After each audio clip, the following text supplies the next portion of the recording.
Pemilu 2024 ini akan sedikit berbeda dengan pemilu sebelumnya karena teknologi informasi dan komunikasi akan memiliki peran yang semakin besar. Tentu saja aplikasi TIK memerlukan pasokan listrik yang dapat diandalkan. Terkait hal ini, PLN UID Bali menjamin pasokan listrik aman demi mendukung kesuksesan pelaksanaan pesta demokrasi.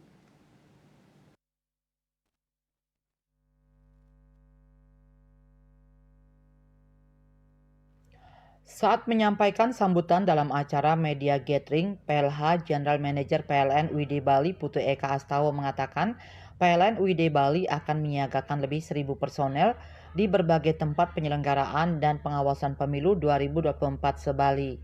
Tim tersebut dilengkapi berbagai peralatan untuk menjamin pasokan listrik lancar, termasuk lampu darurat dan melakukan pemantauan rutin. Fokus PLN adalah menjamin pasokan listrik bagi KPU Provinsi, Bawaslu, KPU Kabupaten Kota, Bawaslu Kabupaten Kota, Panitia Pemilihan Kecamatan, dan Panitia Pemungutan Suara.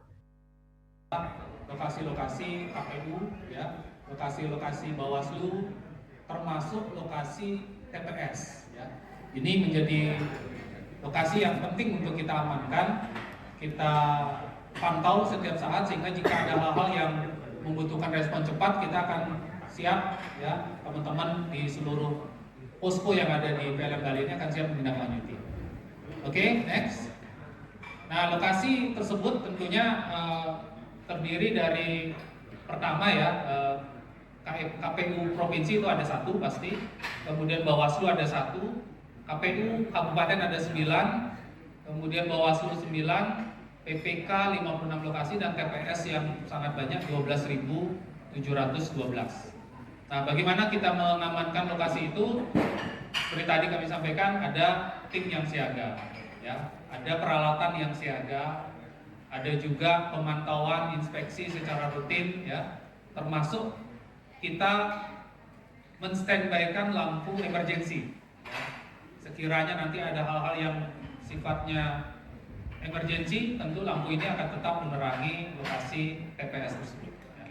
Kita juga punya namanya UPS, ada juga genset yang mungkin nanti akan dipersiapkan pada kondisi-kondisi khusus. Eka Astawa yang juga menjabat senior manajer distribusi itu menambahkan untuk mengantisipasi gangguan kelistrikan, PLN juga menyediakan puluhan UPS dan genset di berbagai tempat yang krusial bagi kelancaran pelaksanaan pesta demokrasi kali ini. Purnawan, Bali TV.